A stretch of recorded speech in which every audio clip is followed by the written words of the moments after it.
Andor takes Disney Star Wars to a part of the galaxy we've never seen before. No more fan service, no more nostalgia, no more giant popular IP characters. Instead, we get a dark, gritty, mature tale that begins in the red light district? What is going on? And yes, it is still a PG kind of, Disneyfied red light district, but it's a red light district nonetheless. Am I the only one that is just a little disappointed that they've gone this whole PG Disneyfied route and we didn't get some sexy Twi'lek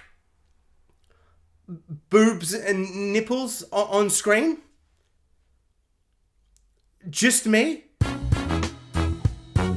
This ain't your grandpappy Star Wars. This isn't Star Wars as you know Star Wars. I mean, there's no lightsabers, there's no stormtroopers, there's no nostalgia or fan servicey trash at all. It's all mature, dark, corruption and adult themes, and everyone's a smuggler and everyone's shooting each other and killing each other. But it's still very PG, it's still very Disneyified. I feel like the first episode was trying way too hard to be all like, ooh, look at us, where it's like a HBO drama series. Except that if you compared it to anything HBO has ever produced, this is still baby show for babies, and I'm not saying it's for babies. I mean, Star Wars is also for babies. It's for everybody. But it did feel like it was trying a little bit too hard to kind of tip its little Star Wars toes into kind of that more mature content, and it kind of felt like a bit surface level. Yes, we've got some good scenes, like the cop talking to younger cop, and he's like, it's a corrupt force in here, we don't even worry about those murderers because of the budget, or whatever he said, corruption! And that was a great scene, but then there's a bunch of other scenes, pretty much every other scene in the first episode, that just feels really try-hardy to be like, ooh, it's like The Wire, ooh, it's like Game of Thrones, it's like, I don't know, if you're gonna go there, just go there, but you can't go there because you're Disney, so maybe just don't even try and go there. And there are some scenes that kind of work, but it's also like, oh no, he actually shot that guy in cold blood when he accidentally killed that other guy. Yeah, but that's what you did in the movie. That's like the only thing I remember about Cassian Andor. He killed that guy, but that guy was his friend. These guys sucked and were dicks. But these are my quibbles about the start of the show, because I thought the start, a rocky bad start, but then got kind of awesome and good by the end. Or is it just that old man Skarsgard rocked up and I was suddenly like, oh my god, look at all this charisma on screen. Look at him with his old, not to be rude, but kind of ugly face, but it's just so charismatic and charming in this really gruff, kind of intense way. I don't know, he's just got a vibe, that guy. Old man Skarsgard, just like, I said ugly, but he's kind of sexy in like a weird, gross way. I don't even know how to describe it. I'm just like drawn to his presence on screen. So I don't know, as soon as he rocked up on like that, bus or whatever, and the other guy's like talking to him, and he's like, oh, you never know who you're gonna meet on a bus. I'm like, dude, I don't know what old man Skarsgard's going to do right now, but I am terrified. He just has such a presence.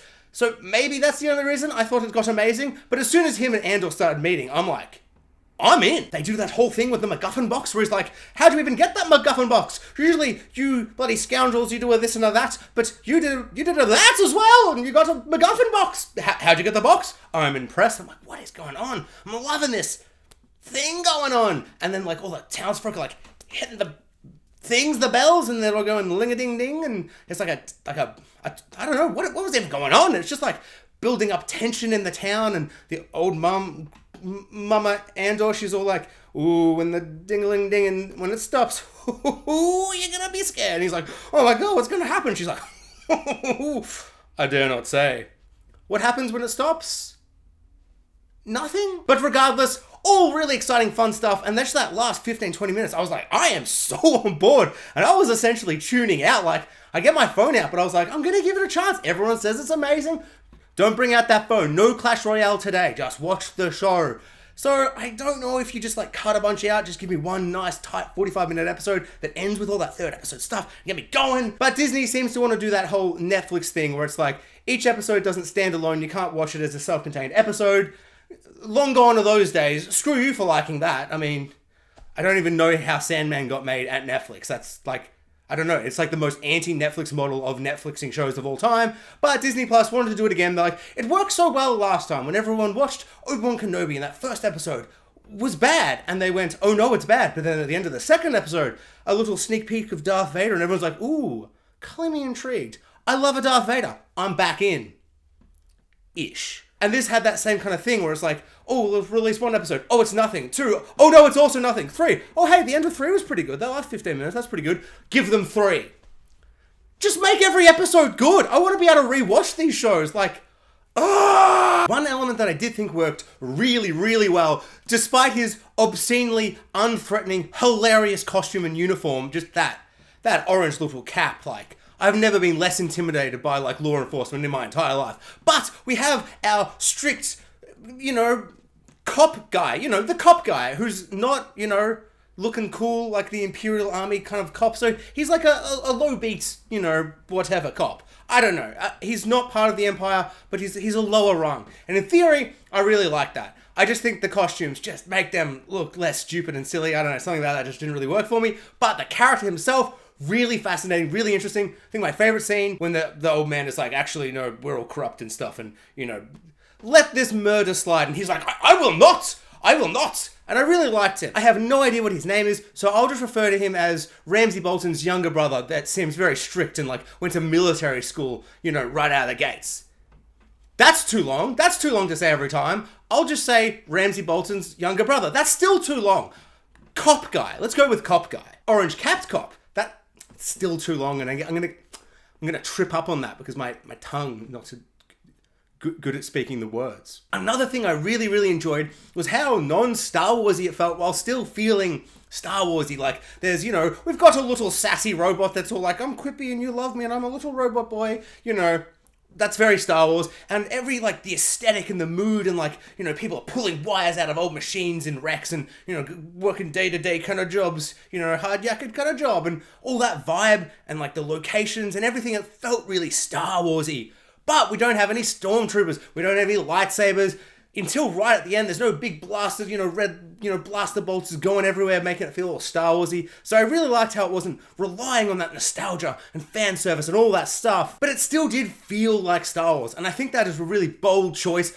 I just really wish the first 2 episodes kind of grabbed me. But I will say that the first episode of The Mandalorian didn't grab me. I was kind of like, oh, I like the idea of this. I like his style. I like the mood.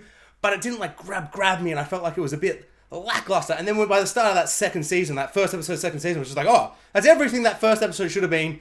Here we go, here we are. Oh yay, Star Wars. So I feel like this definitely has room to grow. It has room to become a show that I absolutely adore. I just am disappointed that the first thing didn't jump out of the gates. I swear, I'm not just angry that we didn't get sexy, sweet Twilight boobs and nipples on screen, because that first scene, Red Light District, I was like, I'm sorry, what? What are we doing right now? This is crazy. But then, yeah, almost immediately, just the dialogue and the way they were kind of being all like, ooh, it's so mature and ooh. It just felt a bit try-hardy. And I felt like almost immediately in the second and third episode, they kind of dropped that facade of trying to do this thing that they could never really pull off properly. Another thing that really stood out to me that was just exceptional. And then I went, what the hell? How low is the bar that I am excited that they're shooting on location? Like, there's a bit where all the little forest children, tribesmen, they're all like running about, and it's like all trees and it's gorgeous and it looks like on location with like trees in nature, outside and stuff. And I'm like, oh, it looks so beautiful and gorgeous. And then I was like, that doesn't impress me if I watch any other thing. But because it's Disney, I'm like, oh my God, someone decided to shoot something outside of the volume. And like, I was just like in awe and wonder. That's nothing. That's nothing. I can go shoot in a forest with trees. Like, anybody can do that. It's just because Disney have this insane thought that they're like, oh, everyone liked that volume. Like that one time we did it with Mando 1. Let's do it for everything. Does Darth Vader, should he be outside on location? Hell nah. So I just think that bar is so low that when I see like kids running around the forest, I'm like, oh my God, look, there's real kids in a real forest. That's nothing. That is literally nothing. But that being said, I did appreciate it greatly, and I hope this is a turning point, yes, you get it, turning point for Disney. I hope, yeah. So I mean, I feel like I shouldn't say anything negative because what if they go, oh no, this one idiot that has no views on YouTube, he didn't like the first 2 episodes. Maybe that means we shouldn't shoot with trees. I told you, that one exec says to the other exec, and he's like, I didn't believe it. I thought trees would be good, but let's get back into that volume. What have I done? So we get some side characters, and we get sexy male friend. I liked him. I like that bit where he's like, they did the talkie talk, and then he put the chain on the ship, and it exploded. A bit of fun. I liked sexy female friend. She was cool. She was like corrupt or whatever, and doing shady dealings and shady stuff. Didn't like her boyfriend. Jealous, not so sexy side character friend. Didn't like him.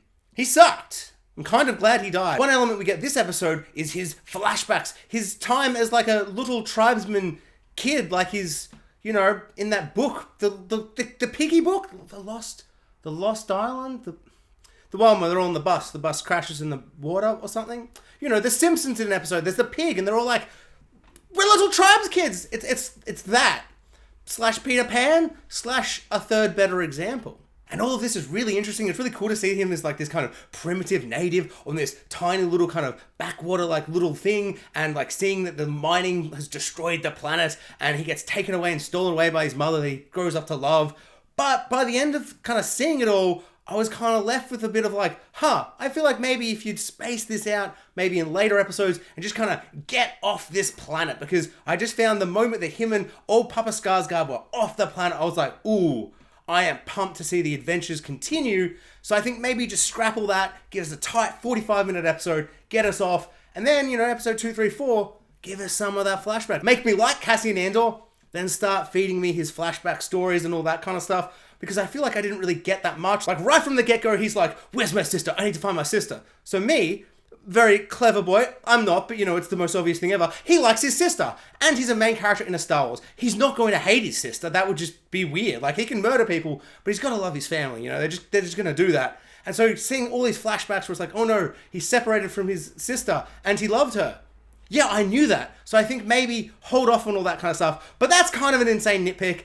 And in the end, I don't know. They don't care about making each episode kind of standalone. So they're just like, have 3, suck them up, get them up that straw, that Star Wars novelty straw. Despite thinking 2/3 of what I just watched were kind of bad and boring and bafflingly mature, but they weren't that mature and, you know, just not very good, I still think this has the potential to be maybe the best Star Wars like TV show thing. I still think I'll always love Mando and Baby Yoda. There's just something about those two characters and that whole vibe that I just really, really love. I love the episodicness of it. I just love those characters, but we're 2 seasons deep, so it's kind of hard to like judge it. But I also think that straight out of the gates, knowing how positive everyone is, I think the real reason why people love this so much so far, because it hasn't really given us anything that's too spectacular or amazing, is just that the bar is so painfully, impossibly low. It's all just been a bit blah.